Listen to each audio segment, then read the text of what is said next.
سبحان اللہ و بحمدہ، سبحان اللہ العظیم، سبحان اللہ و بحمدہ، سبحان اللہ العظیم، سبحان اللہ و بحمدہ، سبحان اللہ العظیم، عدد خلقہ وعدد نفسہ وزنة عرشہ مداد کلماتہ۔ رب اشرح لی صدری ویسر لی امری واحلل عقدۃ من لسانی یفقہوا قولی۔ رب زدنی علما، اللہم فقہنا فی الدین، یا مصرف القلوب صرف قلبی علی طاعتک، یا مقلب القلوب ثبت قلبی علی دینک۔ ربنا وتقبل انک السمیع الدعاء ثم آمین۔ ربنا آمنا فاغفر لنا وارحمنا، فاغفر لنا وارحمنا، فاغفر لنا وارحمنا وانت خیر الراحمین، آمین آمین ثم آمین یا غفور رحیم۔ سبحان ربک رب العزت عما یصفون وسلام علی المرسلین والحمد للہ رب العالمین۔ اما بعد، درود ابراہیمی پڑھیں۔ اللہم صلی علی محمد۔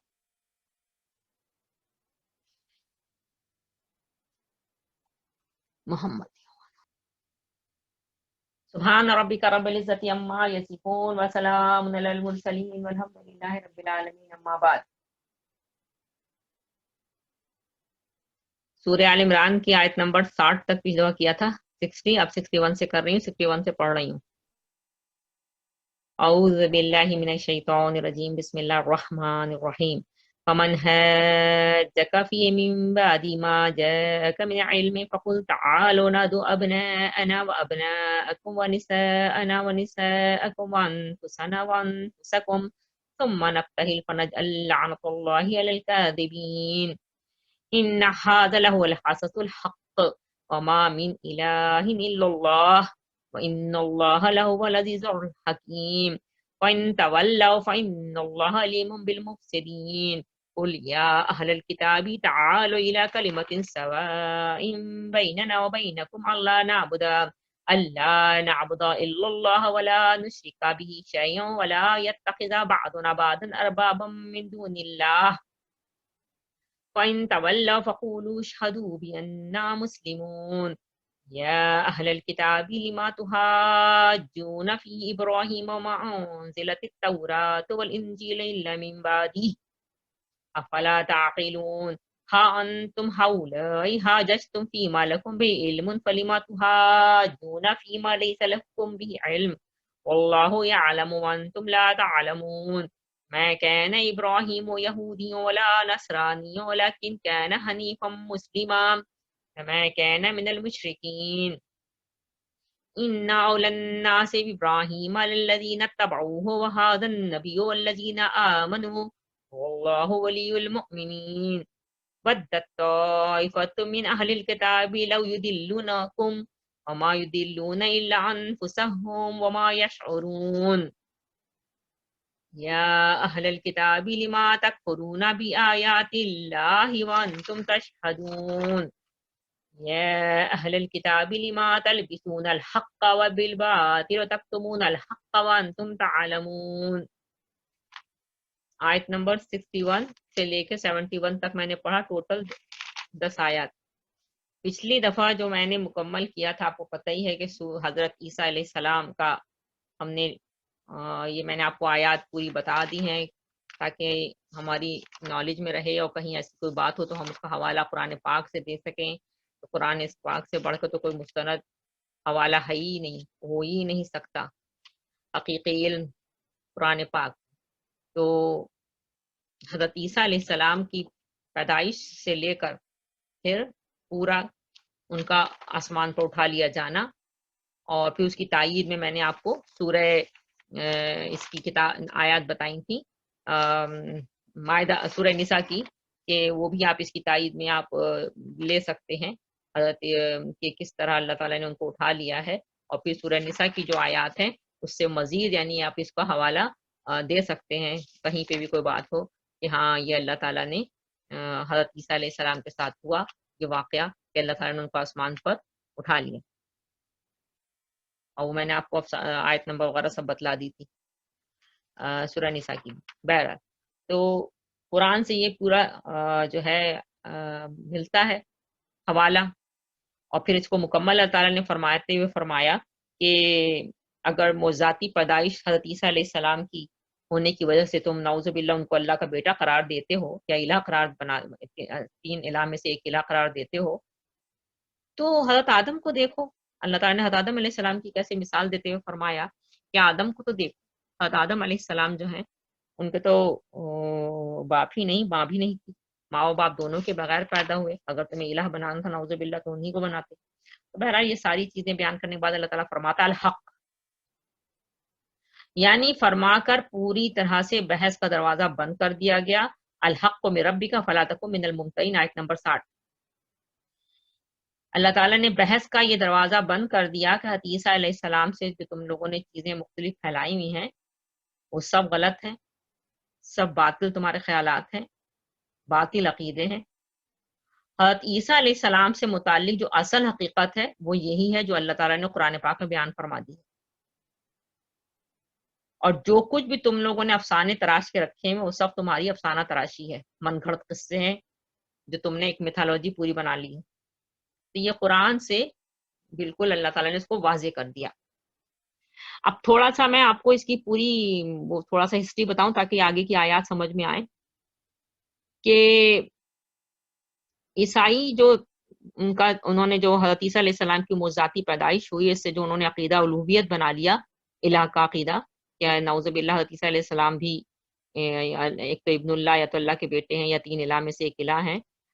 تو اس کے پیچھے جو ہسٹری اور شروع میں بھی یاد کیجیے، میں نے آل عمران کا جب شروع ہوا تھا تب بھی بتائی تھی، پھر دوبارہ آپ کو تھوڑا سا بتا رہی ہوں کہ سن 8 ہجری میں آپ کو پتہ ہے مکہ فتح ہوتا ہے، فتح مکہ ہوتی ہے، اور 9 ہجری میں تمام سے جو عرب کے مختلف جگہوں سے قبائل تھے ان کے گروپ جو تھے وہ آنے لگے آپ اس کے پاس مدینہ میں۔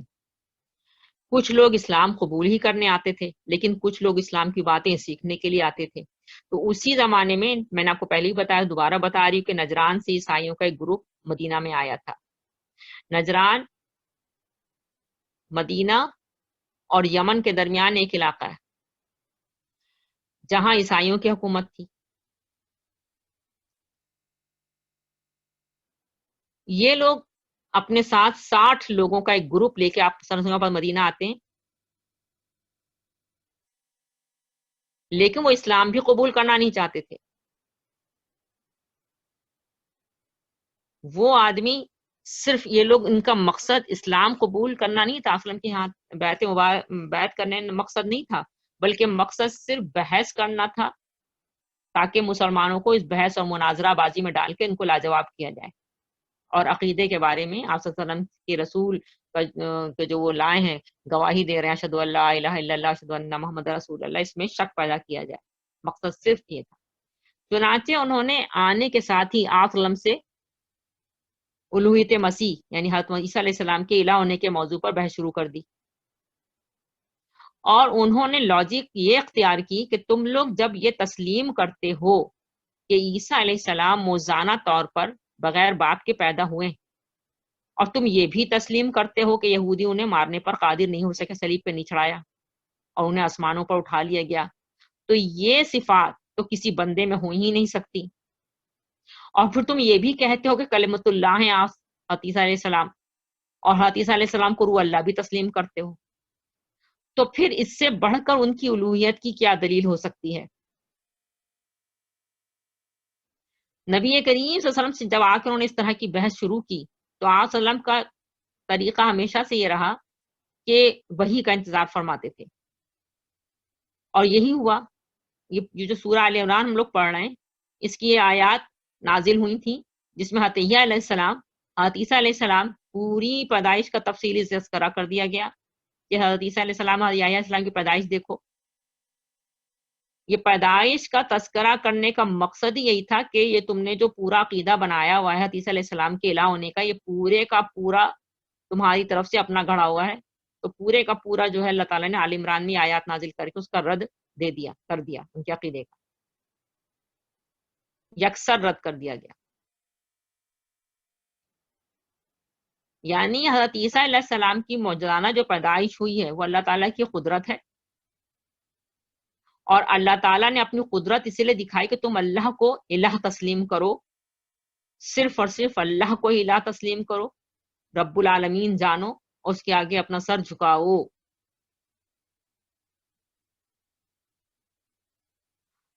حضرت عیسیٰ علیہ السلام، حضرت مریم کی جو بچے کی پیدائش کا جو سارا سلسلہ رہا، اس سے لے کر حضرت عیسیٰ علیہ السلام کا آسمان پر اٹھا لیا جانا یقیناً خود سے نہیں ہوا۔ حضرت عیسیٰ علیہ السلام یہود کی جو تھی، جب پکڑنے آتے ہیں تو اپنے آپ کو بچانے کے خود قدرت نہیں رکھتے تھے، اللہ نے ان کو بچایا۔ اللہ نے، جو اللہ کا سنت الہی ہے یہ، کہ اللہ تعالیٰ تمام حجت کے لیے رسولوں کو کسی قوم میں بھیجتا ہے، یہ میں پہلے بھی آپ سے ڈسکس کر چکی ہوں، اس کو ڈیٹیل میں ابھی نہیں جاؤں گی۔ اور نبی تو ہر وقت آتے رہتے ہیں، لوگوں کو اللہ کی طرف بلاتے رہتے ہیں، لیکن رسول جو ہے وہ تمام حجت کے طور پہ ہوتا ہے۔ اگر تو قوم اسبات میں جواب دے تو اللہ تعالیٰ اپنے فضل اور کرم سے نوازتا ہے، لیکن اگر انکار کر دے رسول کا تو پھر اللہ تعالیٰ قوم کو رسول کو وہاں سے ہٹا لیتا ہے، یعنی رسول وہاں سے ہجرت کر جاتا ہے۔ مثالیں موجود ہیں قرآن پاک میں بے تحاشا، اور پھر اس قوم پہ عذاب آتا ہے۔ تو ہجرت ہی ہے ایک طرح سے عیسیٰ علیہ السلام کی، دیکھا جائے کہ اللہ تعالیٰ نے ان کو ہٹا لیا۔ پوری آیات ہی یہی ہیں، اگر ہم پیچھے سے ان آیات کو دیکھیں تو آیات میں ہے ہی یہی الفاظ کہ یا عیسیٰ انی متوفیکا ورافعک الیہ ومطہرک من الذین کفروا، یعنی جنہوں نے کفر کیا، جنہوں نے انکار کیا حق کا، ان سے تجھے پاک کرنے والا ہوں، اٹھا لیا، اپنے پاس بلانے والا ہوں۔ تو اللہ تعالیٰ نے ہجرت کروا دی، یہ ہجرت ہی ہے حضرت عیسیٰ علیہ السلام کی، اپنے پاس بلا لیا۔ اور ظاہر بات ہے اس پہ اللہ پیچھے اللہ تعالیٰ کی حکمت پوشیدہ ہے۔ تو بہرحال حضرت عیسیٰ علیہ السلام اس لحاظ سے بھی الہ کیسے ہو گئے، جبکہ کیونکہ وہ تو محتاج ہیں، اپنی مدد کے بھی محتاج ہیں۔ یہود کی سازشوں سے بچانے میں اللہ تعالیٰ اپنے سے تو نہیں ہوئی کیا کچھ، بلکہ اللہ تعالیٰ نے ان کی مدد فرمائی اور ان کو اپنے پاس بلا لیا۔ اور یہود جو تھے اس وقت کے جو لوگ تھے جو سازشیں کر رہے تھے، ان کی سازشوں سے بچایا۔ تو الہ کیسے تم نے بنا لیا؟ تو یہ ساری جواب اس کے اندر موجود۔ جب آپ صلی اللہ علیہ وسلم نے ان کی اس بحث اور جو مباحثہ اور یہ آیات نازل ہوئی، اور انہوں نے آپ صلی اللہ علیہ وسلم نے یہ ساری آیات جو تھیں ان کو بتلائیں، ان کے سارے سوالوں کے جوابات جب مدلل دیے، قرآن پاک کی آیات سنائیں، تو انہوں نے ایک اور دوسرا سوال کو ظاہر ہے، اسلام تو قبول کرنے وہ آئے نہیں تھے، مقصد تو کچھ اور تھا۔ تو انہوں نے پھر دوسرا سوال کر دیا اور کہا کہ بتلاؤ، اگر عیسیٰ ابن اللہ نہیں ہے، نعوذ باللہ اللہ کے بیٹے نہیں ہیں، تو ان کا باپ کون تھا؟ تو اللہ تعالیٰ نے پھر اس کا ہی جواب آگے دیا کہ اگر تم حضرت عیسیٰ علیہ السلام کے بیٹے باپ نہیں ہونے کی وجہ سے ان کو نعوذ باللہ اللہ کا بیٹا قرار دیتے ہو، تو پھر آدم علیہ السلام کو کیا نام دو گے؟ تو کہا آدم علیہ السلام کو تو ماں بھی نہیں تھی۔ تو یہ سارے اللہ تعالیٰ نے ان کو دلائل دے کر بالکل واضح طور پر فرما دیا۔ آخر میں صرف بحث کر رہے ہیں، ان کا مقصد صرف بحث کرنا ہے، ان کا مقصد اسلام لانا نہیں ہے۔ تو یہ کج بحثی چکے، تو یہ پھر اسی لیے اللہ تعالیٰ نے یہ فرما کے الحق من ربک فلا تکن من الممترین، یعنی بالکل بحث کا دروازہ بند کر دیا کہ بھائی یہ اصل حقیقت ہے تمہارے رب کی طرف سے، یعنی جو اللہ رب العالمین ہیں ان کی طرف سے یہ حق آ گیا ہے، اور تمہیں اگر اس پر یقین کرنا تو کرو، نہیں کرنا ہے تو شک میں پڑے رہو، لیکن بحث مباحثہ کا دروازہ بالکل بند۔ اسی لیے اگلی آیت نے اللہ تعالیٰ نے اتار دی فمن حاجک فیہ من بعد ما جاءک من العلم، پس جو جھگڑا کریں، حجت کریں تجھ سے، آپ صلی اللہ علیہ وسلم کی طرف جاری ہے کاف کی ضمیر، فی ہے یعنی اس معاملے میں، یہ جو معاملہ ہے حضرت عیسیٰ علیہ السلام کو، جتنے بھی ہم نے بھی پیچھے باتیں کی، یعنی جو یہ معاملہ اٹھاتے ہیں، اگر اس معاملے میں کوئی بھی تم سے حجت کرتا ہے، بحث کرتا ہے، جھگڑا کرتا ہے، مناظرہ بازی کرتا ہے، کس کے بعد؟ من بعد ما جاءک من العلم، تو میرے پاس آ گیا علم سے، علم سے مراد علم حقیقی ہے جو اللہ تعالیٰ کی طرف سے بذریعہ وحی آتا ہے، یعنی ذہن اور گمان کی بات نہیں ہو رہی ہے کہ اپنے سے کوئی چیز سوچ رہے ہیں، اپنے سے بنا لیا، سنی سنائی بات، ایسا نہیں ہے، حقیقی علم کی بات ہو رہی ہے، علم الف لام لگا ہوا ہے، علم حقیقی یعنی جو اللہ تعالیٰ کی طرف سے بذریعہ وحی آتا ہے، اس کی بات ہو رہی، یعنی جب ایسا علم آ جائے، فقل تو کہہ دیجئے، تعالو بلا لیں، نہ دو یعنی دعویٰ سے ہے یہ کہ آؤ ہم بلا لیتے ہیں کس کو؟ اپنے بیٹوں کو، ابنانا و ابناکم، اور تمہارے بیٹوں کو، و نسانا و نساکم، اور اپنی عورتیں، یہ ہماری جو عورتیں ہیں ان کو، اور و نساکم، اور تمہاری جو عورتیں ہیں ان کو، یعنی اہل و عیال مراد ہیں، ان کو بھی بلا لیتے ہیں، یعنی صرف اکیلے نہیں تم آ جاؤ، بلکہ سب کو لے کر آؤ، اپنی فیملی کو، اپنے جو تمہارے ریلیٹیوز ہیں ان سب کو لے کر آؤ. وانفسنا وانفسکم، اور ہم خود بھی آئیں اور تم بھی آؤ. ثم نبتہل، پھر ہم دعا کریں. نبتہل جو لفظ ہے ابتہالن سے ہے، نبتہل اسی سے اس آیت کو آیت مباہلہ کہا. یہ آیت جو ہے اس کا نام ہے آیت مباہلہ، آیت نمبر 61.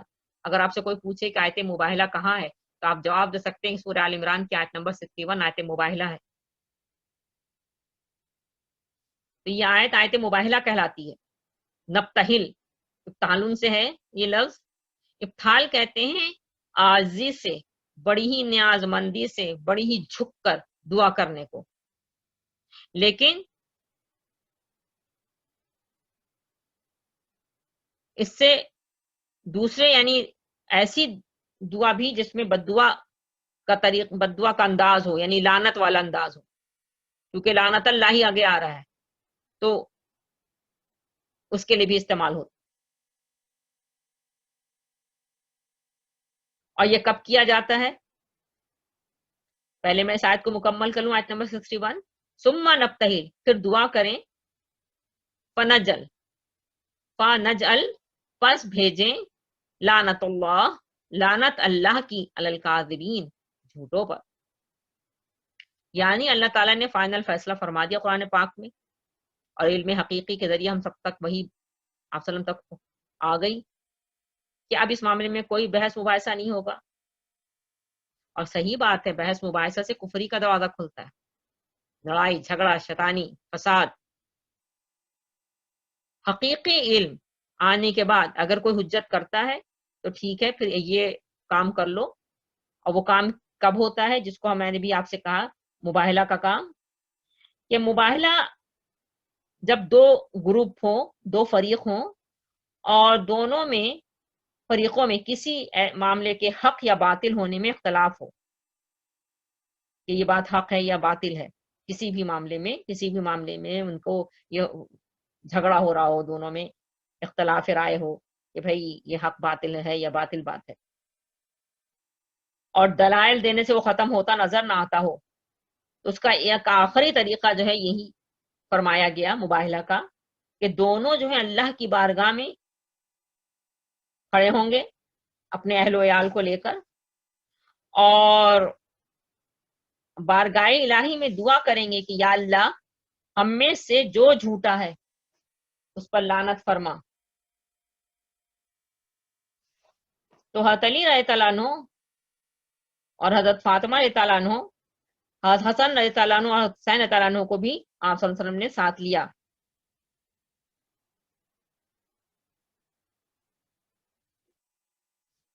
یعنی جب آپ صلی اللہ علیہ وسلم یہ گئے ہیں کرنے کے لیے تو حضرت علی ساتھ میں تھے، حضرت فاطمہ تھی، حضرت حسین گھر کے جو افراد تھے ان کو لے کے آپ صلی اللہ علیہ وسلم گئے اس آیت کے مطابق. ابنانا ابناکم ونسانا ونساکم، تو نسانا، ابنانا اور انفسنا آپ صلی اللہ علیہ وسلم نے اس آیت کے مطابق عمل فرمایا. حضرت علی تعالیٰ عنہ کو، بی بی فاطمہ کو، حضرت حسن حسین تعالیٰ عنہ کو لے کے ساتھ گئے. لیکن عیسائی جو تھے جن کے ساتھ آپ اللہ تعالیٰ فرماتا ہے کہ ٹھیک ہے تم لوگ نہیں بات سنتے ہو تو پھر آؤ بھائی، تو انہوں نے مباہلہ سے گریز کیا.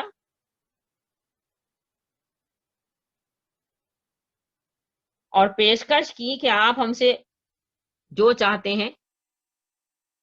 بڑی اس کے پیچھے انہوں نے دیا ہے، ابن کثیر میں بھی بڑا لمبا چوڑا واقعہ کہ سب آئے اور سب پہچان گئے تھے، سب کو پتا تھا کہ آپ صلی اللہ علیہ وسلم اللہ کے رسول ہیں. انہوں نے باقاعدہ جب یہ آیت نازل ہوئی تو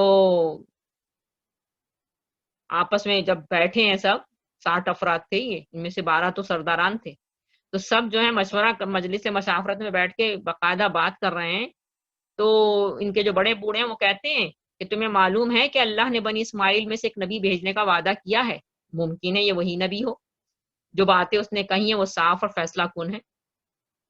اگر یہ فی الواقع وہی نبی ہے اور تم لوگوں نے مباہلہ کر لیا تو تمہاری نسلوں کی بھی خیر نہیں ہوگی. ابن کثیر نے تو بہت ڈیٹیل میں اس کو دیا ہے، یعنی تمہاری نسلیں ختم ہو جائیں گی اگر یہ واقعی نبی ہیں اور تم لوگ جو ہے یہ اس آیت کے مطابق مباہلہ کر رہے ہو کہ جو جھوٹا اس پر اللہ کی لعنت، تو لعنت پڑ جائے گی، مٹ جاؤ گے، تمہاری نسلیں مٹ جائیں گی، خیر ہی نہیں رہے گی. تو بہتر یہ ہے کہ ہم ان سے صلح کر لیں، اپنے وطن کو لوٹ جائیں. چنانچہ دوسرے دن انہوں نے آپ وسلم کو جا کے اپنے فیصلے سے مطلع کیا اور کہا کہ صلح کی ہم صلح کرنا چاہتے ہیں آپ سے، اور جو آپ ہم سے ڈیمانڈ کریں گے، جو مانگیں گے وہ ہم آپ کو دینے کے لیے تیار ہیں۔ تو پھر آپ صلی اللہ علیہ وسلم نے جزیہ مقرر فرمایا۔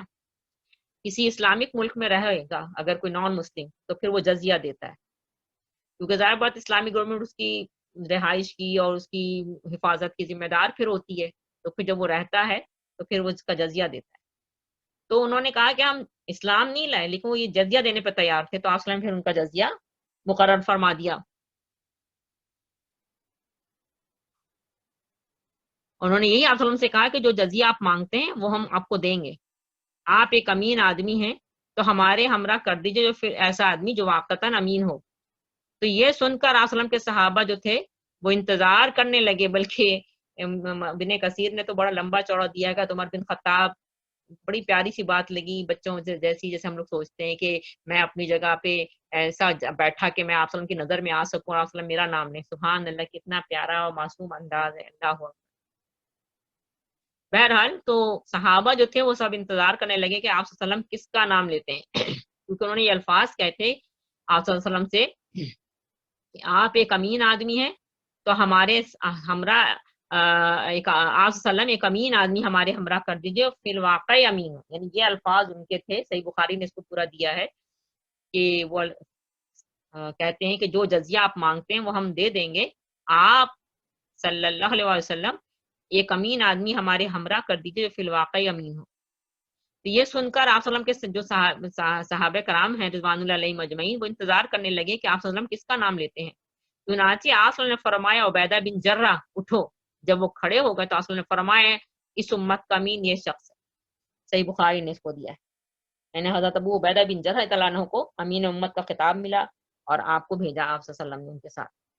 تو یہ آیت مباہلہ کہلاتی ہے، اس کی تھوڑی سی ڈیٹیل تھی جو میں نے آپ کے ساتھ شیئر کی ہے کہ یہ علم آ جانے کے بعد اب جو کوئی اس معاملے میں تم سے جھگڑا کرے تو اے محمد صلی اللہ علیہ وسلم ان سے کہو کہ آؤ ہم اور تم خود بھی آ جائیں اور اپنے اپنے بال بچوں کو بھی لیں اور خدا سے دعا کریں، جھوٹا اس کو خدا کی لعنت۔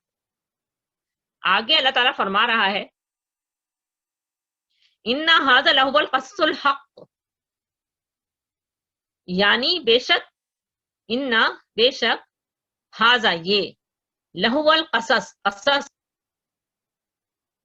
یعنی ایک نہیں دو نہیں، قصے ہیں یعنی بیانات ہیں، اور یہ الحق ہیں یعنی جو ہم واقعات تمہیں بتا رہے ہیں یہ حق ہیں، بالکل صحیح ہیں، ایسا ہی ہوا تھا۔ وَمَا مِنْ إِلَٰهٍ إِلَّا اللَّهُ، اور نہیں کوئی معبود سوائے اللہ کے، بے شک اللہ اکبر۔ وَإِنَّ اللَّهَ وَاللَّهُ هُوَ الْعَزِيزُ الْحَكِيمُ، بے شک اللہ البتہ وہی عزیز، زبردست اور حکیم حکمت والا ہے۔ وَإِن تَوَلَّوْا، بس اگر یہ پھر جائیں، یعنی یہ سارا حق آ گیا، حقیقی علم بیان ہو گیا، سب کچھ بیان کرنے کے باوجود دلائل کے ساتھ، پھر بھی اگر یہ پھر جائیں، نہیں مانتے، نفس کے اوپر جو چادر ہوتی ہے تعصب کی وہ بڑی خراب ہوتی ہے، اسی لیے تو آپ نے تعصب کو سخت ناپسند فرمایا۔ پھر وہ چادر سے نا حق بات اندر جاتی نہیں، کسی بھی قسم کا تعصب انسان میں ہو تو اس کو پھر حق بات سمجھ میں نہیں آتی، اس لیے پہلے تعصب کی چادر اتارے انسان اور پھر حق بات سنے۔ یہ میں ہر لیول کی بات کر رہی ہوں، صرف اہل کتاب میں آپ صلی اللہ علیہ وسلم سے جو تعصب تھا کہ رسول کا انتظار تو تھا، ایک نبی آنا ہے، لیکن اپنی قوم میں آنے کا انتظار تھا، اور جب وہ دوسری قوم میں آ گئے یعنی بنی اسماعیل میں تو انہوں نے انکار کیا، تعصب تھا۔ اگر ہم اسی بات کے اوپر لے کے آج اپنے ارد گرد غور کریں، کتنا تازہ تعصب ہے، جبکہ اصل میں تعصب کو سخت ناپسند فرمایا۔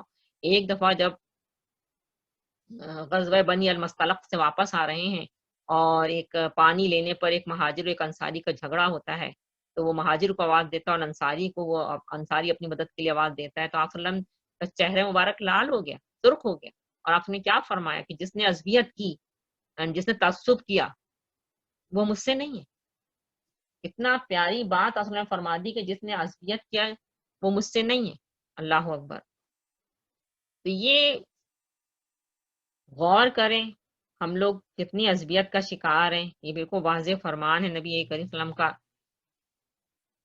پارٹیاں اسلامک بنی اس کی بیس پہ کتنا عصبیت ہے، وہ اس پارٹی کا، ہم اس پارٹی کے ہیں۔ فقہی مسلکوں پہ بنے اس میں کتنے جھگڑے گلے کاٹے جا رہے ہیں، وہ اس فرقے کا ہی، ہم اس فرقے کے ہیں، وہ حنفی ہے تو ہم شافعی ہیں، وہ حنبلی ہے تو ہم مالکی ہیں۔ غور کریں، میں تو ایک کا دکا مثالیں دے رہی ہوں، زبان کی بنیاد پہ بنے، اس پہ جھگڑے ہیں، عصبیت ہی عصبیت ہے، حق بات کوئی تسلیم کرنے کو تیار نہیں ہے، اور اتنی عصبیت ہے کہ اب ہر کسی نے اپنی اپنی فقہی مسالک کی بنا پر الگ الگ مساجد بنا لی ہیں، اور ہر کوئی اپنے اپنے فقہی جو اس کے مسئلے کو انہوں نے بنا لی، اس کی بنیاد پر انہوں نے مساجد بنانے میں ذرہ برابر نہیں شرماتے۔ یعنی مساجد اب پہچانی جاتی ہیں کہ فلانی مسجد جو ہے، اگر وہ اس مسجد میں آپ جا رہے ہیں تو اس کا مطلب ہے یہ، یعنی پہچان بن گئی ہے، اور لوگ نماز بھی پڑھنے اب جانے لگے ایسی مساجد میں۔ اللہ اکبر! تو اتنی زیادہ ان چیزوں کا ہونا، اللہ تعالیٰ ہم سب کو اس کی سمجھ دے دے، آمین ثم آمین۔ میں ان باتوں کو اسی لیے کرتی ہوں کہ آپ نے فرما دیا، بہت امپورٹنٹ بات ہے، بہت ہی سنجیدہ بات ہے کہ جس نے عصبیت کی وہ مجھ سے نہیں، اور کتنی عصبیت ہے آج ہمارے درمیان۔ اللہ اکبر! غور کریں، یہ جملہ جو میں بار بار بول رہی ہوں، اللہ تعالیٰ ہم سب کو اس کی سمجھ دے دے، آمین ثم آمین۔ اللہ تعالیٰ نے بالکل واضح فرما دیا حضرت عیسیٰ علیہ السلام کی اصل حقیقت، کہ حضرت عیسیٰ علیہ السلام جو ہیں وہ اللہ کے بندے ہیں اور اللہ کے نبی اور رسول ہیں۔ اللہ کی خدائی میں ان کا کوئی حصہ نہیں ہے، معبود صرف اللہ رب العالمین ہیں، اور وہ عزیز حکیم ہیں، سب پر غالب ہیں اور سب سے بالا تر ہیں، ان کی ہر کام ان کی حکمتوں و مصلحتوں میں مبنی ہوتے ہیں۔ اور اگر یہ حق کی پیروی نہیں کرنا چاہتے ہیں اور حق کی مخالفت کر کے اللہ رب العالمین کی زمین پر صرف اور صرف فساد برپا رکھنا چاہتے ہیں، یعنی شرک جو تمام فساد کی جڑ ہے، تو ٹھیک ہے، ان کو چھوڑ دو۔ فَإِن تَوَلَّوْا، اگر وہ منہ پھیرتے ہیں، فَإِنَّ اللَّهَ عَلِيمٌ بِالْمُفْسِدِينَ، اللہ خوب جانتا ہے کس کی نیت کیا ہے، اللہ مفسدوں کے حال سے خوب واقف ہے۔ اب آیت نمبر ہم آ جاتے ہیں 64 پر، 64 پر۔ حضرت عیسیٰ علیہ السلام کی جو اصل حقیقت، اس کو اللہ نے واضح کر دیا، اور اس کے بعد یہود اور نصارہ دونوں کو قل یا اہل الکتاب، کہہ دیجئے اے اہل کتاب، یعنی اللہ رب العالمین یہود اور نصارہ دونوں کو مخاطب کر کے توحید اور اسلام کی دعوت دے رہے ہیں۔ اور اسی لیے آگے لفظ آ رہا ہے کلمۃ سوا۔ کیسا کلمہ، کیسی بات؟ سوا، سوا کا لفظ ہے، سوا کے معنی وسط کے ہوتے ہیں، وسط، درمیانی، یعنی دو جماعتوں کے بیچوں بیچ، وسط، یعنی جو چیز دونوں میں ہوگی مشترک اور جانی پہچانی، اور دونوں میں کیا چیز مشترک ہے، کیا چیز جانی پہچانی ہے؟ وہ ہے توحید، ایک اللہ کی بندگی، یعنی بالکل کھلم کھلا۔ اللہ تعالیٰ فرماتا ہے قل، کہہ دیجئے، یا اہل الکتاب، اے اہل کتاب، یعنی یہود اور نصارہ دونوں سے مخاطب ہو کے فرمایا جا رہا ہے، تعالو، آؤ، الی کلمۃ سوا، ایک بات جو سوا، برابر ہے، یکساں ہے، سیم ہے، مشترک ہے، اور وہ کیا ہے؟ ایک اللہ کی بندگی، بیننا و بینکم، ہمارے اور تمہارے درمیان، اللہ، یہ کہ نعبدا، ہم بندگی کریں، الا اللہ، سوائے اللہ کے، بالکل کھلم کھلا توحید کی بات ہو رہی ہے کہ ہمارے اور تمہارے درمیان ایک بات یکساں ہے، مشترک ہے، اور وہ کیا ہے؟ کہ ہم بندگی کریں سوائے، ہم بندگی کریں سوائے اللہ کے، ولا نشرک، اور نہ ہم شریک بنائیں، بہی، اس کے ساتھ، شی'a، کسی چیز کو بھی، ولا یتخذا، اور نہ بنائیں، نہ سمجھیں، بعضنا بعضا، بعض ہمارا بعض، ارباب من دون اللہ، اپنا کارساز، ارباب من دون اللہ، سوائے اللہ کے، یعنی ہم اللہ کے سوا کسی کی بندگی نہیں کریں، اس کے ساتھ کسی کو شریک نہیں ٹھہرائیں، اور ہم میں سے کوئی اللہ کے سوا کسی کو اپنا رب نہ بنا لے۔ بالکل واضح آیت ہے، قرآن، اسلام، اس کو پڑھو، یہ آگے ہے تمہارے درمیان، اس کو سمجھو، ہمارے تمہارے درمیان ایک بات مشترک ہے، اور وہ ہے ایک اللہ کی بندگی کرنا۔ تو قرآن اور اسلام اگر موازنہ کرو، ایک اللہ کی بندگی کی ہم بات کر رہے ہیں تو قرآن اور اسلام اس پر پورا اترتا ہے. تم نے جو یہودیت اور نصرانیت پھیلائی ہوئی ہے اس کے اوپر چیک کر لو. یہ بالکل واضح فرما دیا گیا. اہل کتاب بھی آسمانی صحیفوں کے ان کے پاس بھی آئیں، تورات آئی، انجیل آئی، زبور آئی، تو وہ توحید کے لفظ سے، ایک اللہ کی بندگی سے اچھی طرح واقف، لیکن انہوں نے اپنی جو کتابیں اللہ نے ان کو صحیفے دیے اس میں تحریف کر دی. اور تحریف کس طرح کی کہ متشابہات کے پیچھے پڑ گئے. سورہ عمران میں شروع میں ہی آئی ہے محکمات و متشابہات کی بات. یہ سب آیتیں اس سے جڑی ہوئی ہوتی ہیں. شروع میں ہم نے پڑھا متشابہات کیا ہیں اور محکمات کیا ہیں، اور اللہ تعالیٰ نے وہاں فرما دے کہ متشابہات کے پیچھے وہی لوگ پڑے رہتے جن کے دلوں میں ٹیڑھ ہے، جن کے دل ٹیڑھے ہوتے ہیں، جو ہمیشہ وہ ایسی باتوں کے پیچھے پڑے رہتے ہیں، یعنی جن میں سمینہ وطانہ، اللہ کے آگے جھکنے والا نہیں ہوتا، فطرت میں سے وہ چیز مسخ ہو گئی ہے، تو پھر وہ ایسی ہی باتوں کے پیچھے پڑے رہتے ہیں. اللہ اکبر. تو متشابہات کے پیچھے پڑ کر اس کی الٹی سیدھی یعنی دلیلیں گھڑ گھڑ کر اپنی مرضی کی تحریف کر دی کتاب اللہ میں، مرضی کی باتیں گھسیڑ دی، اور اس کے بعد انہی چیزوں کے پیچھے پڑ کر شرک اور بدعات میں پڑ گئے. اور جو ان کے احبار اور رہبان اور فقیہ تھے ان کو انہوں نے ارباب من دون اللہ کا درجہ دے دیا. تو اللہ تعالیٰ نے یہی فرمایا کہ کیوں اللہ کی بندگی میں تم کسی کو شریک کرتے ہو، یہ شرک نہیں تو اور کیا ہے. اس کے پیچھے ایک واقعہ بھی ہے حضرت عدی بن حاتم کا، شاید آپ لوگوں کو یاد ہو. بہت دفعہ میں نے اس بات کو سمجھانے کے لیے ارباب من دون اللہ، کیونکہ اگر ہم آج اپنی مسلم امہ اگر اپنی کمیونٹی سے جوڑیں تو سمجھ میں بات اچھی طرح آ جائے گی کہ آج ہم لوگ کیا کر رہے ہیں. حضرت عدی بن حاتم ایک دفعہ نبی کریم صلی اللہ علیہ وسلم کے پاس، پہلے وہ عیسائی تھے اس کے بعد مسلمان ہو گئے تھے، تو وہ آتے ہیں خیمے میں تشریف لاتے ہیں، تو آپ صلی اللہ علیہ وسلم جو تھے سورہ توبہ کی تلاوت فرما رہے تھے. سورہ توبہ میں آیت ہے کہ تم نے تو اپنے رب کو چھوڑ کر ارباب من دون اللہ، جو تمہارے علماء دین ہیں ان کو تم نے اپنا رب بنا لیا ہے.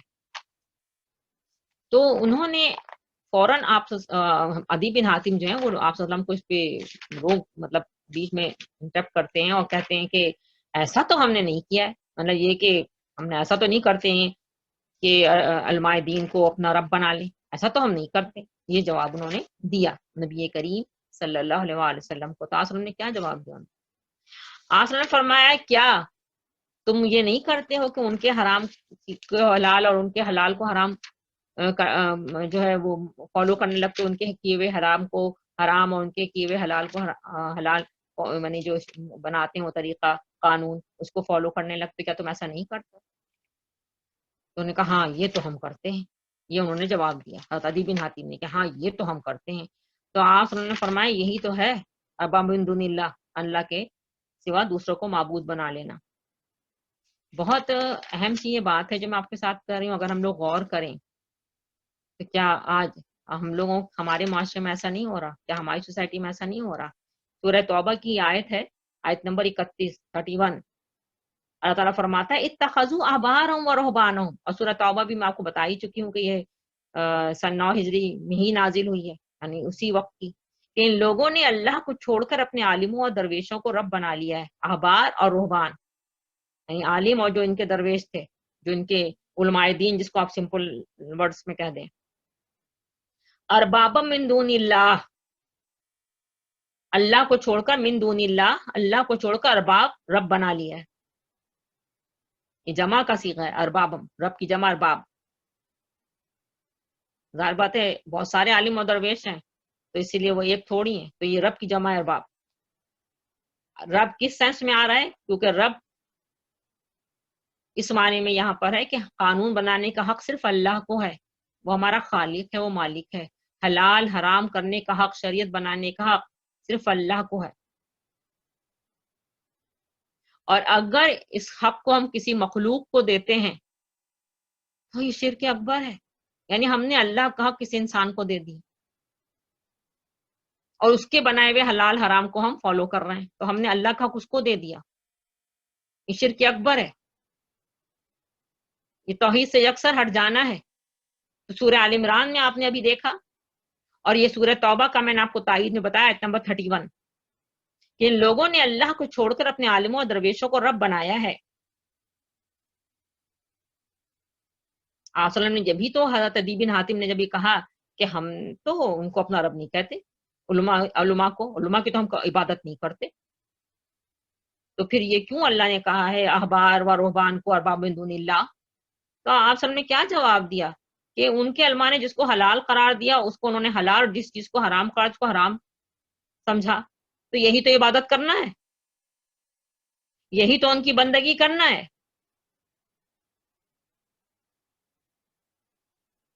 بہت اہم یہ بات ہے، اگر ہم لوگ صرف غور کر لیں اسی بات پر،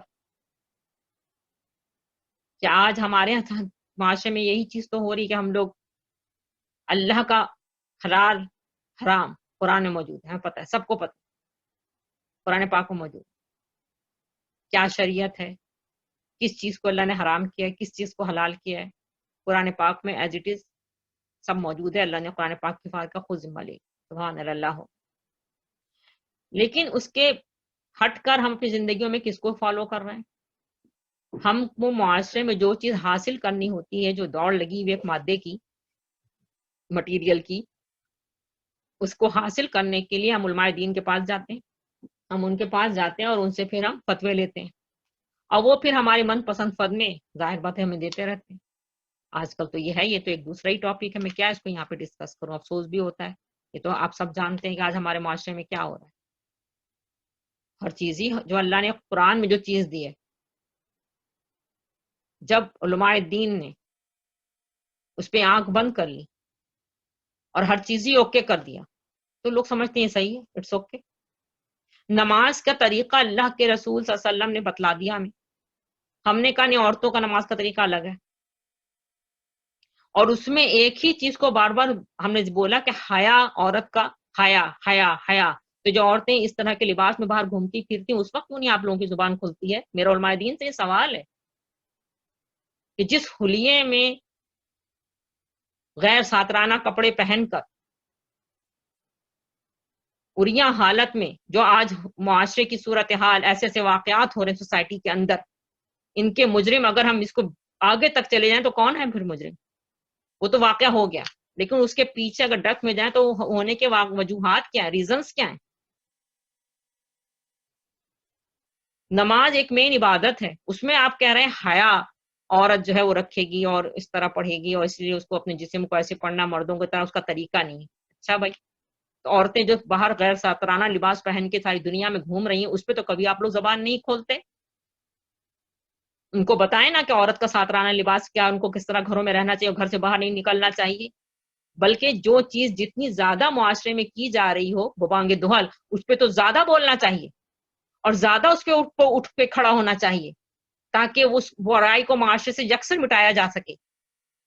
چونکہ نہیں ہوا اس پہ کام، بالکل بھی نہیں ہوا، تو آج پھر دیکھ لو اس کا رزلٹ نکل رہا ہے اب، کہ کیسے کیسے واقعات ہو رہے ہیں، 4 سال اور 3 سال اور 2 سال کی بچوں کے ساتھ کس طرح کے واقعات کر کے کیا کیا جا رہا ہے۔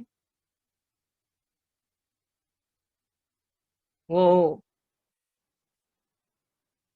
ابھی ایک واقعہ جو پاکستان میں ہوا، وہ جس کی بڑی ہی ہر طرف دھوم مچی ہوئی ہے، بڑے ڈسکشن ہو رہے ہیں، لوگوں نے اس کو بھی ایک ڈسکشن کا ذریعہ بنا لیا ہے، اللہ استغفر اللہ، افسوس کا مقام ہے۔ اس میں اگر اس پولیس والے نے اگر ایک بات کہی تھی تو اس کو کیوں لوگوں نے سیاسی بنا لیا اتنا زیادہ؟ حالانکہ وہ کوئی ایسی بات نہیں تھی، آدمی اگر ایک کسی بات کو بولتا، تذکرتاً بولتا ہے کہ یہ چیز غلط تھی، رات گئے نکلنا ہی صحیح نہیں تھا، وہ تو ہونا تھا حادثہ۔ معاشرہ بالکل کرپٹڈ ہو چکا ہے، لیکن ڈیولپ کنٹریز میں، اگر اس کینیڈا میں جو ڈیولپ کنٹری ہے جہاں لا اینڈ آرڈر بہت سخت ہے، وہاں میں بھی اگر میں رات کو 12:30 اور 1 بجے رات کو کسی اندھیرے روڈ پہ جا کے کھڑی ہو جاؤں تو یہ حادثہ اللہ نہ کرے میرے ساتھ بھی ہو سکتا ہے۔ اور میں آپ کو صحیح بخاری کی حدیث بتا دوں، لوگ ڈسکس تو بہت کر رہے ہیں اس چیز کو، لیکن لوگ سمجھ نہیں رہے ہیں۔ آپ صلی اللہ علیہ وسلم نے فرمایا، صحیح حدیث ہے کہ اگر لوگوں کو تنہا سفر کرنے کی، یعنی مرد اور عورت دونوں سے اللہ مخاطب ہے، یہ کہیں کہ مردوں کے ساتھ نہیں، مرد بھی عورت بھی دونوں سے اللہ تعالیٰ مخاطب. ایسی تھوڑی سورہ فلق پڑھ لیجئے نا، غاسق نزاع وقب ہے، اندھیرے سے پناہ مانگی گئی ہے جب وہ چھا جائے، کہ اندھیرے میں سارے باطل کام ہوتے ہیں، برائی کے کام پھل پھول رہے ہوتے ہیں، تو اندھیرے میں پناہ مانگی جا رہی ہے کہ جب وہ چھا جائے تو بچائے مالک ہم کو. تو آپ صلی اللہ علیہ وسلم نے فرمایا، صحیح بخاری کی حدیث، مرد اور عورت دونوں سے مخاطب ہو کے اللہ تعالیٰ کے رسول صلی اللہ علیہ وسلم فرما رہے ہیں کہ اگر لوگوں کو تنہا سفر کرنے کی ان خرابیوں کا علم ہو جائے جو مجھے معلوم ہے، تو کوئی تنہا ایک رات کبھی سفر نہ کرے، تو کوئی تنہا ایک رات کبھی سفر نہ کرے. اور پھر عورت کو تو ویسے ہی تنہا سفر کرنا، پھر رات کو تنہا سفر کرنا منع فرمایا کہ یہ تو شریعت کا حصہ ہے، لازم و ملزوم ہے. اس میں تو کیوں آخر اس طرح اگر ایک شخص نے ایک بات کہہ دی تو اس کے اوپر اتنا متون کیا جا رہا، ہر کوئی اس میں بڑھ چڑھ کے بولا، خواتین آگے بڑھ چڑھ کے اس پر ریلیاں نکل رہی ہیں، اس میں جماعت اسلامی کے سراج الحق صاحب اتنا بول رہے ہیں. مجھے تو سمجھ ہی نہیں آ رہا کہ لوگوں کیا کر رہے ہیں. ہر کوئی بس پالیٹکس کا گیم کھیل رہا ہے ایک واقعے کے پیچھے. تو جہاں جس ملک میں جس جگہ پہ شریعت کو اٹھا کے پیچھے پیچھے رکھ دیا جائے تو وہاں تو ایسی صورتحال ہو جو صورتحال نظر آ رہی ہے. اللہ رب العالمین نے قانون بنا کے دیا. بحثت مسلمان ہم جب اشہد ان لا الہ الا اللہ واشہد ان محمد رسول اللہ پڑھتے ہیں تو ہر بات پر ایمان لانا، اس پر عمل کرنا ہمارا فرض ہے. یہ فرض اولی ایمان کا تقاضا ہے. اور اگر ہم ایک کان سن اس کان سے اڑا دیتے ہیں تو ہم کفران کر رہے ہوتے ہیں. یہ کافرانہ چال ہے، کافرانہ حرکت ہے جو ہم کر رہے ہیں.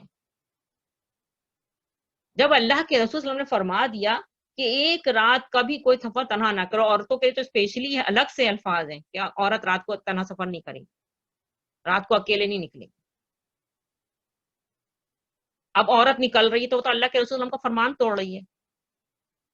تو ہم تو شیطان کو تو ہم تو خود ہی کاموں کو جب لبیک کریں گے تو پھر تو یہ ساری چیزیں ہوں گی ہمارے سے، اور جب ہو جائیں تو پھر اس پہ رونا اور واویلا کرنا کیا ہے. تو ہم نے تو اللہ کا قانون توڑا. ہاں تو یہی تو ہو رہا ہے کہ وہ برابر کا درجہ حاصل کرنے کے لیے اگر مرد باہر رہتا ہے تو ہم بھی رہ سکتے ہیں. یہی تو ساری چیزیں جو یہاں پر بھی یہی ساری چیزیں ہیں، وہاں تو ہیں یہاں پر بھی وہاں کا کیا کہیں، یہاں پر بھی یہی حال ہے سب جگہ. میرا اصل میں یہاں پہ مقصد تھا علماء دین کی بات کر رہی تھی میں، ارباب من دون اللہ. تو میرا صرف یہاں کوشچن، میں نے یہ جو باتیں ساری ڈیٹیل میں تھوڑی سی کی ہیں کہ وہ کیا آپ کی بات سمجھ میں ہم نے جی کیا بالکل ارباب من دون اللہ نہیں کیا ہوا ہے؟ کیا بالکل جو ہمارے ارد گرد قانون بن گیا ہم نے اللہ کی شریعت کو تو رکھ دیا بالائے طاق، بالکل پیچھے کر دیا ہے. ہم نے تو بالائے طاق رکھا ہوا ہے نا، ہمارے پیٹ پیچھے پھکا ہوا ہے وہ. اور ہم ہر وہی کام کر رہے ہیں جس سے اللہ نے ہمیں روکا ہے، جو اللہ کے رسول نے تعلیمات دی ہیں اس سے ہٹ کے ہو رہا ہے سارا کام. تو پھر ظاہر باتیں، آفتیں نہیں آئیں گی، مصیبتیں نہیں آئیں گی تو اور کیا ہوگا. اسی لیے آج آفتوں اور مصیبتیں کھلی ہوئی ہیں ہمارے، اس طرح برس رہی ہیں گھروں کے اوپر جیسے آسمان سے آپ نے فرمایا بارش کے قطرے برستے. وجوہات تو بالکل سالڈ ہے، اور اس پہ کوئی جو ہے اس کے اوپر تو کسی عالم دین کا منہ نہیں کھل رہا، بلکہ الٹی لوگ باتیں کر رہے ہیں. بالکل صحیح کہہ رہی ہیں، بالکل ٹھیک. میں نے بھی یہی کہا تھا کہ وہ بالکل صحیح بات کر رہا ہے کہ رات کو اکیلے نکلنا اور پھر یہ بھی چیک نہ کرنا کہ پیٹرول نہیں ہے، ظاہر غلط ہے، اس کے سب پیچھے ہی پڑ گئے. اور افسوس اس بات کا میری بہنوں، ایک نابلد آدمی جس کو علم نہ ہو وہ اگر کرتا ہے تو پھر بھی اس کو معافی ہے کہ اس کو کچھ پتہ ہی نہیں ہے. لیکن یہ موٹی سی بات، مسلمان جو کہلاتے ہیں وہ جو بائی برتھ مسلم ہے، اور پھر اس پر سے علماء دین جنہوں نے علم کا جنہوں نے اسلامک علم کا جھنڈا بھی اپنے ہاتھوں میں لیا ہوا، وہ یہ باتیں کر رہے ہیں تو دکھ ہوتا ہے. یہ کیا ہو رہا ہے معاشرے کے اندر؟ نہ کہ ہم اس بات کو اور کہیں تاکہ ہمارے معاشرے میں درستگی آئے، خواتین تھوڑا سا جھجکیں باہر نکلنے میں کہ جب مغرب ہو گئی، سن سیٹ ہو گیا، اب گھر کے باہر نہیں جانا، گھر میں رہنا. سیفٹی جو ہے گھر میں ہے. ہمیں سب سے سیفسٹ جگہ جو ہے وہ میرا گھر ہے. مجھے مغرب کے بعد، اندھیرے کے بعد جو بالائے طاق بات ہو گئی ہے. اب تو یہ بات جو میں کہہ رہی ہوں ہماری اماں ہمیں یاد ہے، ہمیں مجھے نہیں اور لڑکیوں کو نہیں، لڑکوں کو بھی میرے والد سخت ناپسند فرماتے تھے کہ لڑکے بھی، یعنی اب بھائی لوگ میرے، مغرب کے بعد گھر سے باہر، مغرب ہو گئی اب گھر میں رہنا. اب تو وہ چیزیں میں بول رہی ہوں لیکن مجھے پتا ہے کہ اس کو کوئی کون عمل کرے گا. ختم ہو گئی ہیں چیزیں. اب تو رات کے 2 بجے 3 بجے لڑکے بھی اسی طرح بیٹھے ہیں باہر, ہنسی ٹھٹا لگ رہا ہے, بیٹھے ہیں لڑکیاں جو ہیں, اچھا کیا ایک کمبائنڈ اسٹڈی کے نام پر ہے. ارے فتنہ بہت ہے. نبی کریم صلی اللہ علیہ وسلم نے فرمایا شیطان تمہاری رگوں میں اس طرح دوڑ رہا ہے جس طرح خون دوڑتا ہے, خون. تو اللہ کے رسول صلی اللہ علیہ وسلم ایک دفعہ درود پڑھے آپ صلی اللہ علیہ وسلم پہ. آپ صلی اللہ علیہ وسلم نے تو ہمیں ہر طرح کی چیز سکھلائی, ہر طرح کی چیزیں بتلائی ہیں. ہم نے آج اسلام چھوڑ دیا, وہ طریقہ زندگی چھوڑ دیا. اللہم صلی علی محمد.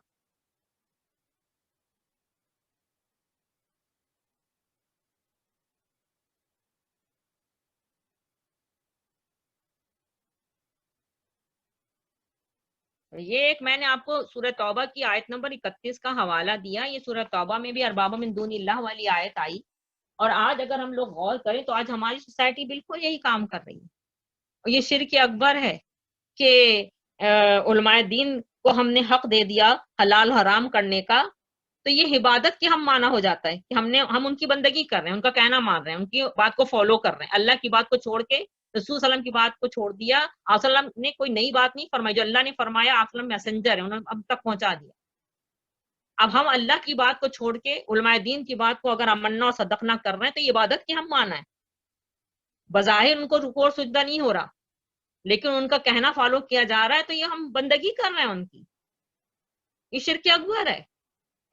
جہاں توحید نہ ہو اور جہاں شرک ہو تو وہاں پھر کہاں سے سکون ہوگا اور پیس ہوگا. اس لیے ہر آدمی آج پریشانی کا شکار ہے, کہیں سکون نہیں ہے. سکون تو بالکل ہی دنیا سے اٹھ چکا ہے, سوائے پریشانی پریشانی پریشانی, مسائل مسائل مسائل کے سوا کچھ بھی نہیں. اس لیے کہ ہم نے اللہ کا دین چھوڑ دیا, اللہ رب العالمین کا بنائے ہوئے قانون کو چھوڑ دیا.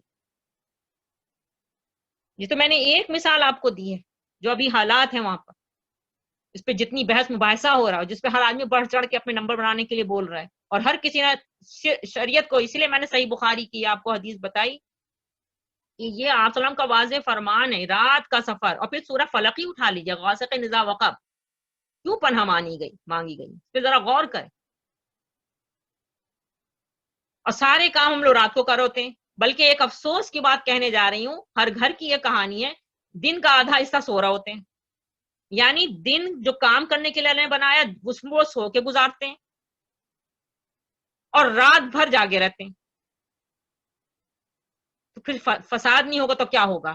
شیطان ہم پر چڑھ کے ڈفلی نہیں بجائے گا تو اور کیا ہوگا؟ وہ یہی ہو رہا ہے.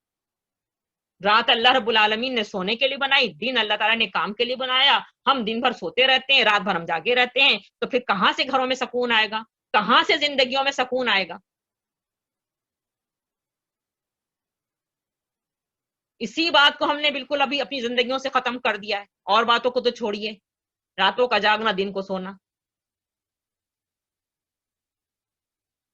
تو فتنوں ہی کو تو آواز دی اپنے گھروں میں, ہم فتنوں میں تو مبتلا ہیں اور پریشان حال بھی ہیں. پھر کہتے ہیں ہم پریشان ہیں. تو کیوں پریشان ہے, اس کا وجہ کیا ہے؟ اب اتنا بڑا مسئلہ اٹھا, کوئی سوال کرے کہ بھئی آپ نے ایک چیز, جب آپ نے ایسا بیج بویا تو اس کا پھل تو کڑوا ہی نکلے گا. کڑوا بو گے تو کڑوا نکلے گا, میٹھا بو گے تو میٹھا نکلے گا. اللہ اکبر. اس ملک میں خالی باتیں ہی باتیں ہیں. یہ پہلا قصہ نہیں ہے, صرف یہ میڈیا کی وہ ہے وار آج کل, اور یہ اس کے پیچھے بہت ساری کہانیاں ہیں جو لوگ سب سمجھ رہے ہیں. صرف گورنمنٹ کو نیچا دکھانے کے لیے اور فضول قسم کی باتیں کرنے کے لیے سب کچھ ہو رہا ہے. ورنہ آئے دن یہ سب کچھ ہوتا ہے سارے گاؤں دیہاتوں میں, یہ سب کچھ ہو رہا ہوتا ہے. یہ ایک چیز کو اچھال دیتے ہیں تاکہ لوگوں کی نظریں ادھر ادھر ہو کے گورنمنٹ کچھ نہیں کر رہی, الٹی سیدھی باتیں پھیلانے کے لیے سب کچھ ہو رہا ہے. خالی آج کل کوئی آپ سمجھ رہی ہیں یہ پہلا قصہ ہے, وہاں پہ کوئی پہلا قصہ نہیں ہے. یہ کیوں ہو رہا ہے؟ میں یہ باتیں کر ہی نہیں رہی. میرا تو مقصد بولنے کا کچھ اور تھا. میرا وہ سوال جو پچھلی دفعہ جو میں نے کہا تھا کہ وہ مفتی صاحب نے عورت کے لیے کہا کہ عورت کو نماز میں اس طرح کی پوزیشن رکھنی چاہیے کیونکہ یہ حیا کا تقاضا ہے. تو حیا اور کہیں اور نظر نہیں آ رہی کہیں پر. نماز کا آپ طریقہ بدل دیں حیا کا نام لے کر. بالکل صحیح کہہ رہی ہیں. میرا بات کچھ اور ہے, میں کچھ اور کہنا چاہ رہی ہوں کہ اگر گلی گلی اور دیہاتوں گاؤں شہروں یہ واقعات بڑھتے گئے. پہلے اگر ایک واقعہ 2 ہوتا تھا تو اب وہ واقعات 2000 اور 2 لاکھ کے قریب ہو رہے. اس کے پیچھے ریزنز کیا ہے؟ اس لیے کہ ہم نے اللہ کی شریعت پہ عمل کرنا چھوڑ دیا. ہم نے قرآن کو بالا کے نسیاں کر دیا، تاکہ نسیاں. بالکل ہم نہیں اس کو بالکل ہم یہ نہ پڑھتے ہیں، نہ سیکھتے ہیں، نہ سمجھتے ہیں. اور اتنے بڑے بڑے واز ہو رہے ہیں، لوگ بیٹھے ہیں، لوگ کیا سن رہے ہیں، کسی کی درستگی نہیں ہو رہی. کیا ہو رہا ہے؟ کس بات پہ واز ہو رہا ہے؟ صحیح. صحیح کہہ رہی ہیں، بالکل ٹھیک کہہ رہی ہیں. اتنی بڑی معاشرے کے اندر ابھی خرابی ہے. فیمنزم کا نام لے کر پھیلایا جائے، چاہے خواتین جو ہیں جس طرح سے جو بھی. آپ نے ایک اور فرمان آپ کو بتا رہی ہوں. آپ نے کیا فرمایا؟ بنی اسرائیل عورتوں کے فتنے سے بچو، بنی اسرائیل عورتوں کے فتنے سے تباہ ہوئے. یہ آپ کا فرمان ہے، صحیح بخاری میں موجود ہے. تو اسی کا ڈنکا ڈکر بج رہا ہے. یعنی ہر کوئی، چاہے وہ جماعت اسلامی سے خواتین تعلق رکھتی ہوں، ان کا بھی جلوس نکل رہا ہے روڈوں کے اوپر کہ خاتون کے لیے بولا ہی کیسے وہ سی سی پی او نے. اور ایسے بات تو بات ہے، ہر آدمی روڈوں پہ نکلا ہوا. کیوں نکلے ہوئے بھی روڈوں پر؟ سمجھ نہیں آتا. اس پہ میں آپ سے کہہ رہی ہوں کہ جہالت اس وقت ایکسٹریم لیول کی ہے. اور افسوس اس بات کی ہے کہ یہ جو کچھ بھی ہو رہا ہے معاشرے کے اندر، اس کے پیچھے علماء دین کا بہت بڑا ہاتھ ہے. فضولیات باتیں ان سے جتنی کرا لو، اپنی ہاں اپنی ڈفلی، اپنا اپنا راگ ہر کوئی بجا رہا ہے. اپنی اپنی پارٹی ہے، اپنی اپنی ہاں مساجد ہیں، اپنی اپنی فنڈنگ سسٹم ہے. خوب خوب پیسے بناؤ، بس ایک جگہ بیٹھ جاؤ، خوب خوب پیسے سمیٹو، خوب خوب گاڑیوں میں گھومو، ہر ملک کا ویزا لگا ہوا ہے، ہر جگہ گھومو پھرو بس. لیکن قوم کی کوئی تربیت نظر کہیں نہیں آتی. قرآن کے بیس پر کہیں بھی تربیت نظر نہیں آتی. افسوس ہو. افسوس کے سوا ہم لوگ جیسے لوگ کر بھی کیا سکتے ہیں؟ آیات پڑھو تو نظر آتا ہے کہ ارباب من دون اللہ تو کیا ہوا ہے. قرآن کو چھوڑ دیا، اللہ کی کتاب کو چھوڑ دیا اور لگے پڑے اسی میں. تو جب اتنی توحید سے ہٹ جائیں گے اور شرک میں آ جائیں گے، کامل شرک اور بدعت میں پڑے ہوئے ہیں، تو فساد نہیں کو تو اور کیا ہو. میرا مقصد صرف یہ تھا اس آیت کے ضمن میں کہنے،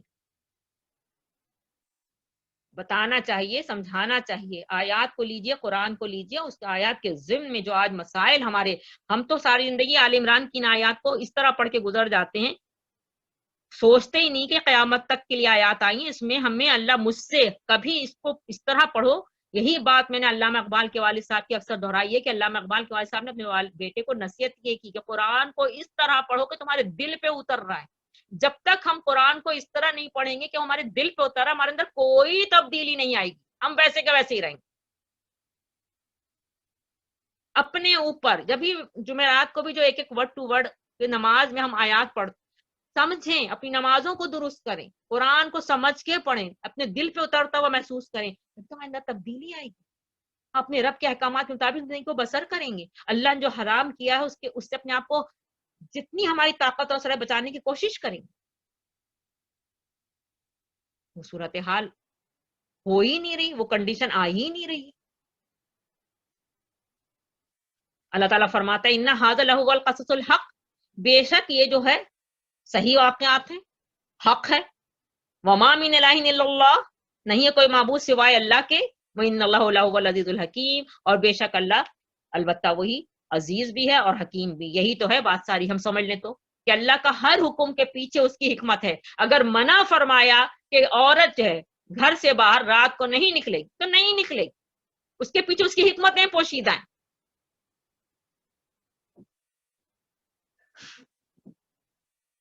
ہمیں بات سمجھ میں ہی نہیں آتی. فَإِن تَوَلَّوْا، بالکل واضح فرما دیا. اگر وہ پھریں، نہیں سننا چاہتے، نہیں بھائی ہم تو بھائی ہم قرآن پہ چلیں گے تو زمانے سے بہت پیچھے رہ جائیں گے، اور آج کل کی دنیا میں تو یہ اتنی ماڈرنائزڈ دور ہو چکا ہے اور اب تو بہت مشکل ہے اور کچھ نہیں ہوتا اور فلانا سیفٹی اور فلانا سیفٹی اور یہ سیفٹی اور وہ سیفٹی اور ہم ایسا کر لیں گے. اور عورتیں جو ابھی ہماری ایک بہن کا آواز آئی تھی کہ عورتیں اور مرد برابر ہیں، ان میں کوئی، ارے مرد مرد ہے، عورت عورت ہے. اگر ایک مرد میرا ہاتھ ایک پکڑ لے تو چھڑا نہیں سکتی عورت. ایسے نہیں اللہ تعالیٰ نے مرد کو کہا کہ تم گھر سے باہر جاؤ اور جو باہر کی جتنی بھی جو چیزیں ان کو برداشت کرو، کیونکہ اس کو اللہ نے وہ طاقت وہ دی ہے، عورت کو نہیں دی. اگر اس کا کوئی ہاتھ پکڑ لے گا تو اس کو کوئی وہ چھڑا نہیں سکتی اپنے ہاتھ کو. کس بات پہ وہ اپنے آپ کو سمجھتی ہے کہ ہم کچھ کر سکتے ہیں؟ نہیں کر سکتی بھائی تم. اللہ کے قانون کو توڑو گے تو فساد تو آئے گا. اسی پہ یہ آیت مکمل ہو رہی ہے, آیت نمبر 63. فَإِن تَوَلَّوْا, اگر وہ پھر جائیں, فَإِنَّ اللَّهَ عَلِيمٌ بِالْمُفْسِدِينَ, تو بے شک اللہ جاننے والا ہے مفسدوں کو, جو فساد پھیلانا چاہتے ہیں, جو اللہ کے قانون کو پیچھے رکھتے ہیں. تو ٹھیک ہے, رہو فساد میں. اور یہی ہو رہا ہے آج ہمارے معاشرے میں, فساد کا عالم ہے. اللہ تعالیٰ فرماتا ہے, کہہ دیجئے اے اہل کتاب, آؤ کلمۃ سوا, ہمارے تمہارے درمیان سب کے پاس آسمانی کتاب ہے, اور آسمانی کتاب ایک ہی ٹیچنگ کرتی ہے, ایک اللہ کی بندگی, توحید توحید توحید کرو. واضح ہے, کس بات پہ جھگڑا, کس بات کی لڑائی؟